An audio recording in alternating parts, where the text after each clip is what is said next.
ওসমান হাদিকে যারা যারা মারছে ওদের শাস্তি চাই। ওরা প্রশাসন ওদেরকে লুকাই রাখছে, ভারত যায় নাই, হেফাজতে রাখছে, ওরা ভারত যায় নাই। এগুলো সম্পূর্ণ মিথ্যা কথা।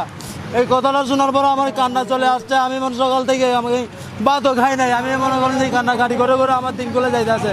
এই যে ওসমান হাদি উনি যে মনে করেন যে ওনার জীবনে উনি বলতেছে যে আমার জীবনে আমি হারাম খাই নাই, হারাম দিয়ে আমার জীবনকে আমি সাজাই নাই, আমার জীবনকে আমি সাজাইছি একমাত্র হালাল দিয়ে।